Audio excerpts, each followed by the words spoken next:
लीजिए सुनिए, मुंशी प्रेमचंद के लिखे कथा संग्रह मानसरोवर 2 की कहानी मुफ्त का यश, मेरी यानी समीर गोस्वामी की आवाज में। उन दिनों संयोग से हाकिम जिला एक रसिक सज्जन थे। इतिहास और पुराने सिक्कों की खोज में उन्होंने अच्छी ख्याति प्राप्त कर ली थी। ईश्वर जाने दफ्तर के सूखे कामों से उन्हें ऐतिहासिक छानबीन के लिए कैसे समय मिल जाता था। वहां तो जब किसी अफसर से पूछिए तो वो यही कहता, मारे काम के मरा जाता हूं, सिर उठाने की फुर्सत नहीं मिलती। शायद शिकार और सैर भी उनके काम में शामिल हैं। उन सज्जन की कीर्तियां मैंने देखी थी और मन में उनका आदर करता था, लेकिन उनकी अफसरी किसी प्रकार की घनिष्ठता में बाधक थी। मुझे संकोच था कि अगर मेरी ओर से पहल हुई तो लोग यही कहेंगे कि इसमें मेरा कोई स्वार्थ है, और मैं किसी दशा में भी ये इल्जाम अपने सिर नहीं लेना चाहता। मैं तो हुक्काम को दावतों और सार्वजनिक उत्सवों में न्योता देने का भी विरोधी हूं, और जब कभी सुनता हूं कि किसी अफसर को किसी आम जलसे का सभापति बनाया गया, या कोई स्कूल, औषधालय या विधवाश्रम किसी गवर्नर के नाम से खोला गया, तो अपने देश बंधुओं की दास मनोवृत्ति पर घंटों अफसोस करता हूं। मगर जब एक दिन हाकिम जिला ने खुद मेरे नाम एक रुक्का भेजा कि मैं आपसे मिलना चाहता हूं, क्या आप मेरे बंगले पर आने का कष्ट स्वीकार करेंगे, तो मैं बड़े दुविधा में पड़ गया। क्या जवाब दूं? अपने दो एक मित्रों से सलाह ली। उन्होंने कहा, साफ लिख दीजिए, मुझे फुर्सत नहीं। वो हाकिम जिला होंगे तो अपने घर के होंगे। कोई सरकारी व जाब्ते का काम होता तो आपका जाना अनिवार्य था, लेकिन निजी मुलाकात के लिए जाना आपकी शान के खिलाफ है। आखिर वो खुद आपके मकान पर क्यों नहीं आए? इससे क्या उनकी शान में बट्टा लग जाता था? इसीलिए तो खुद नहीं आए कि वो हाकिम जिला हैं। इन अहमक हिंदुस्तानियों को कब ये समझ में आएगी कि दफ्तर के बाहर वे भी वैसे ही साधारण मनुष्य हैं जैसे हम या आप। शायद ये लोग अपनी घरवालियों से भी अफसरी जताते होंगे। अपना पद उन्हें कभी नहीं भूलता। एक मित्र ने, जो लतीफों के चलते फिरते तिजोरी है, हिंदुस्तानी अफसरों के विषय में कई बड़ी मनोरंजक घटनाएं सुनाई। एक अफसर साहब ससुराल गए। शायद स्त्री को विदा कराना था। जैसा आम रिवाज है, ससुर जी ने पहले ही वादे पर लड़की को विदा करना उचित न समझा। कहने लगे, बेटा इतने दिनों के बाद आई है, अभी कैसे विदा कर दूं? भला 6 महीने तो रहने दो। उधर धर्मपत्नी जी ने भी नायन से संदेश कहला भेजा, अभी मैं नहीं जाना चाहती। आखिर माता पिता से भी तो मेरा कोई नाता है। कुछ तुम्हारे हाथ बिक थोड़ी ही गई हो। दामाद साहब अफसर थे, जामे से बाहर हो गए। तुरंत घोड़े पर बैठे और सदर की राह ली। दूसरे ही दिन ससुर जी पर सम्मन जारी कर दिया। बेचारा बूढ़ा आदमी तुरंत लड़की को साथ लेकर दामाद की सेवा में जा पहुंचा। तब जाके उनकी जान बची। ये लोग ऐसे मिथ्याभिमानी होते हैं, और फिर तुम्हें हाकिम जिला से लेना ही क्या है? अगर तुम कोई विद्रोहात्मक गल्प बा लेख लिखोगे तो फौरन गिरफ्तार कर लिए जाओगे। हाकिम जिला जरा भी मुरव्वत न करेंगे। कह देंगे, ये गवर्नमेंट का हुक्म है, मैं क्या करूं? अपने लड़के के लिए कानून गोई या नायब तहसीलदारी की लालसा तुम्हें है नहीं, व्यर्थ क्यों दौड़े जाओ? लेकिन मुझे मित्रों की ये सलाह पसंद न आई। एक भला आदमी जब निमंत्रण देता है तो केवल इसलिए अस्वीकार कर देना कि हाकिम जिला ने भेजा है, मुटमर्दी है। बेशक हाकिम साहब मेरे घर आ जाते तो उनकी शान कम न होती। उदार हृदय वाला आदमी बेतकल्लुफ चला आता। लेकिन भाई, जिले की अफसरी बड़ी चीज है, और एक उपन्यासकार की हस्ती ही क्या है। इंग्लैंड या अमेरिका में गल्प लेखकों और उपन्यासकारों की मेज पर निमंत्रित होने में प्रधानमंत्री भी अपना गौरव समझेगा। हाकिम जिला की तो गिनती ही क्या है। लेकिन ये भारतवर्ष है, जहां हर एक रईस के दरबार में कवि सम्राटों का जत्था रईस के कीर्तिमान के लिए जमा रहता था, और आज भी ताजपोशी में हमारे लेखक वृंद बिना बुलाए राजाओं की खिदमत में हाजिर होते हैं, कसीदे पेश करते हैं और इनाम के लिए हाथ पसारते हैं। तुम ऐसे कहाँ के बड़े वो हो कि हाकिम जिला तुम्हारे घर चला आए? जब तुम में इतनी अकड़ और तुनक मिजाजी है, तो वो तो जिले का बादशाह है। अगर उसे कुछ अभिमान भी हो तो उचित है। इसे उसकी कमजोरी कहो, बेहूदगी कहो, मूर्खता कहो, उजड्डता कहो, फिर भी उचित है। देवता होना गर्व की बात है, लेकिन मनुष्य होना भी अपराध नहीं। और मैं तो कहता हूं, ईश्वर को धन्यवाद दो कि हाकिम जिला तुम्हारे घर नहीं आए, वरना तुम्हारी कितनी भद होती। उनके आदर सत्कार का सामान तुम्हारे पास कहाँ था? गद की एक कुर्सी भी नहीं है। उन्हें क्या 3 टांगों वाले सिंहासन पर बैठाते या मटमैले जाजिम पर? 3 पैसे की 24 बीड़ियां पीकर दिल खुश कर लेते हो। है सामर्थ्य रुपए के 2 सिगार खरीदने की? तुम तो इतना भी नहीं जानते कि वो सिगार मिलता कहाँ है, उसका नाम क्या है। अपना भाग्य सराहो कि अफसर तुम्हारे घर नहीं आए और तुम्हें बुला लिया। 4-5 रुपए बिगड़ भी जाते और लज्जित भी होना पड़ता। और कहीं तुम्हारे परम दुर्भाग्य और पापों के दंड स्वरूप उनकी धर्मपत्नी भी उनके साथ होती, तब तो तुम्हें धरती में समा जाने के सिवा और कोई ठिकाना न था। तुम या तुम्हारी पत्नी उस महिला का सत्कार कर सकती थी? तुम्हारी तो गिग्गी बन जाती साहब, बदहवास हो जाते। वो तुम्हारे दीवान खाने तक ही न रहती जिसे तुमने गरीबा मऊ ढंग से सजा रखा है। वहां तुम्हारी गरीबी अवश्य है, पर फूहड़पन नहीं। अंदर तो पग पग पर फूहड़पन के दृश्य नजर आते हैं। तुम अपने में फटे पुराने कपड़े पहनकर और अपनी विपन्नता में मगन रहकर जिंदगी बसर कर सकते हो, लेकिन कोई भी आत्माभिमानी आदमी ये पसंद नहीं कर सकता कि उसकी दुरवस्था दूसरों के लिए विनोद की वस्तु बने। इन लेडी साहिबा के सामने तो तुम्हारी जबान बंद हो जाती। चुनांचे मैंने हाकिम जिला का निमंत्रण स्वीकार कर लिया, और यद्यपि उनके स्वभाव में कुछ अनावश्यक अफसरी की शान थी, लेकिन उनके स्नेह और उदारता ने उसे यथासाध्य प्रकट न होने दिया। कम से कम उन्होंने मुझे शिकायत का कोई मौका न दिया। अफसराना प्रकृति को तब्दील करना उनकी शक्ति के बाहर था। मुझे इस प्रसंग को कोई महत्व देने की कोई बात भी न थी, महत्व न दिया। उन्होंने मुझे बुलाया, मैं चला गया, कुछ गपशप किया और लौट आया। किसी से इसका जिक्र करने की जरूरत ही क्या, मानो भाजी खरीदने बाजार गया था। लेकिन टोहियों ने जाने कैसे टोह लगा लिया। विशेष समुदायों में ये चर्चा होने लगी कि हाकिम जिला से मेरी बड़ी गहरी मैत्री है और वो मेरा बड़ा सम्मान करते हैं। अतिशयोक्ति ने मेरा सम्मान और भी बढ़ा दिया। यहां तक मशहूर हुआ कि वो मुझसे सलाह लिए बगैर कोई फैसला या रिपोर्ट नहीं लिखते। कोई भी समझदार आदमी इस ख्याति से लाभ उठा सकता था। स्वार्थ में आदमी बावला हो जाता है, तिनके का सहारा ढूंढता फिरता है।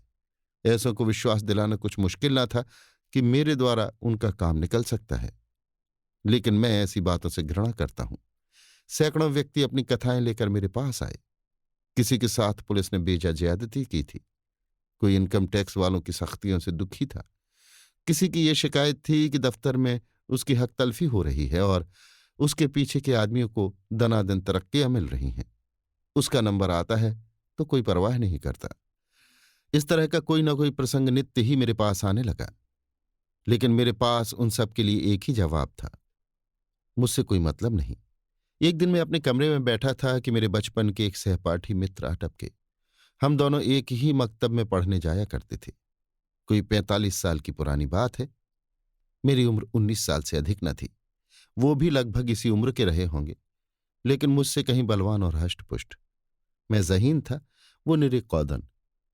मौलवी साहब उनसे हार गए थे और उन्हें सबक पढ़ाने का भार मुझ पर डाल दिया था। अपने से दुगने व्यक्ति को पढ़ाना मैं अपने लिए गौरव की बात समझता था और खूब मन लगाकर पढ़ाता था। फल ये हुआ कि मौलवी साहब की छड़ी जहां असफल रही, वहां मेरा प्रेम सफल हो गया। बलदेव चल निकला, खालिक बारी तक जा पहुंचा, मगर इस बीच में मौलवी साहब का स्वर्गवास हो गया और वो शाखा टूट गई। उनके छात्र भी इधर उधर हो गए। तब से बलदेव को मैंने केवल 2-3 बार रास्ते में देखा। मैं अब भी वही सीकियां पहलवान हूं और वो अब भी वही भीमकाय। राम राम हुई, क्षेम कुशल पूछा और अपनी अपनी राह चले गए। मैंने उससे हाथ मिलाते हुए कहा, आओ भाई बलदेव, मजे में तो हो? कैसे याद किया? क्या करते हो आजकल? बलदेव ने व्यथित कंठ से कहा, जिंदगी के दिन पूरे कर रहे हैं भाई, और क्या। तुमसे मिलने की बहुत दिनों से इच्छा थी।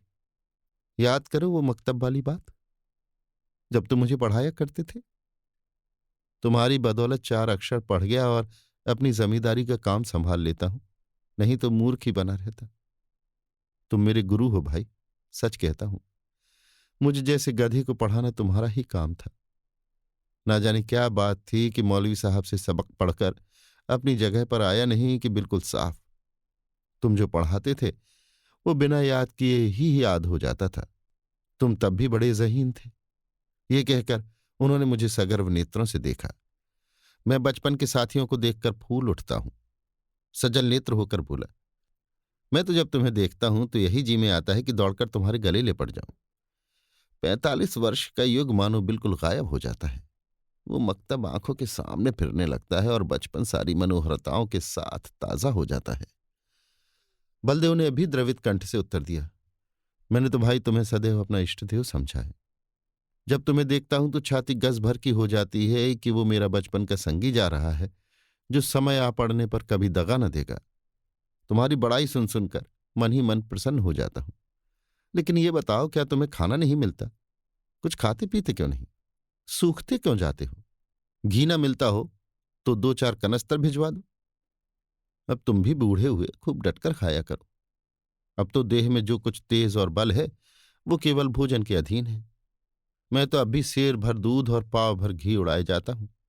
इधर थोड़ा मक्खन भी खाने लगा हूं। जिंदगी भर बाल बच्चों के लिए मर मिटे। अब कोई ये नहीं पूछता कि तुम्हारी तबीयत कैसी है। आज अगर कंधा डाल दूं तो कोई एक लोटे पानी को न पूछे। इसलिए खूब खाता हूं और सबसे ज्यादा काम करता हूं। घर पर अपना रौब बना हुआ है। वही जो तुम्हारा जेठा लड़का है, उस पर पुलिस ने एक झूठा मुकदमा चला दिया है। जवानी के मद में किसी को समझता नहीं। है भी अच्छा खासा पहलवान।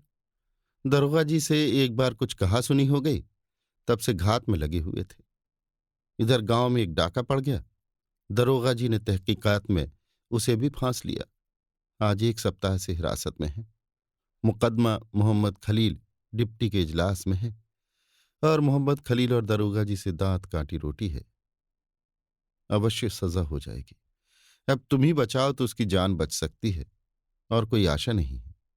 सजा तो जो होगी वो होगी, इज्जत भी खाक में मिल जाएगी। तुम जाकर हाकिम जिला से इतना कह दो कि मुकदमा झूठा है। आप खुद चलकर तहकीकात कर लें। बस देखो भाई, बचपन के साथी हो, नहीं न करना। जानता हूं तुम इन मामलों में नहीं पड़ते और तुम्हारे जैसे आदमी को पढ़ना भी न चाहिए। तुम प्रजा की लड़ाई लड़ने वाले जीव हो। तुम्हें सरकार के आदमियों से मेलजोल बढ़ाना उचित नहीं, नहीं तो जनता की नजरों से गिर जाओगे। लेकिन ये घर का मामला है। इतना समझ लो कि मामला बिल्कुल झूठ ना होता तो मैं कभी तुम्हारे पास ना आता। लड़के की मां रो रो कर जान दिए डालती है। बहू ने दाना पानी छोड़ रखा है। 7 दिन से घर में चूल्हा नहीं जला। मैं तो थोड़ा सा दूध पी लेता हूं, लेकिन दोनों सास बहू तो निराहार पड़ी हुई हैं। अगर बच्चा को सजा हो गई तो दोनों मर जाएंगे।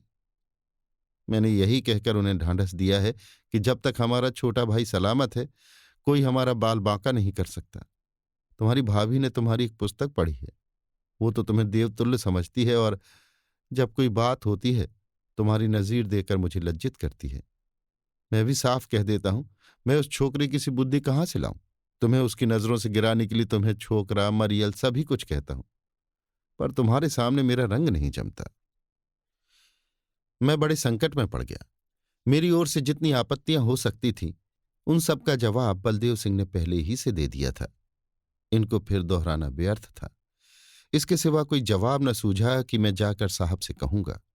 हाँ, इतना मैंने अपनी तरफ से और बढ़ा दिया कि मुझे आशा नहीं कि मेरे कहने का विशेष ख्याल किया जाए, क्योंकि सरकारी मामलों में हुक्काम हमेशा अपने मातहतों का पक्ष लिया करते हैं। बलदेव सिंह ने प्रसन्न होकर कहा, इसकी चिंता नहीं। तकदीर में जो लिखा है वो तो होगा ही। बस तुम जाकर कह भर दो। अच्छी बात है। तो कल जाओगे? हाँ, अवश्य जाऊंगा। ये जरूर कहना कि आप चलकर तहकीकात कर लें। हाँ, ये जरूर कहूंगा।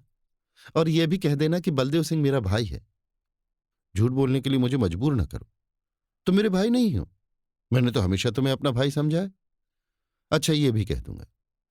बलदेव सिंह को विदा करके मैंने अपना खेल समाप्त किया और आराम से भोजन करके लेटा।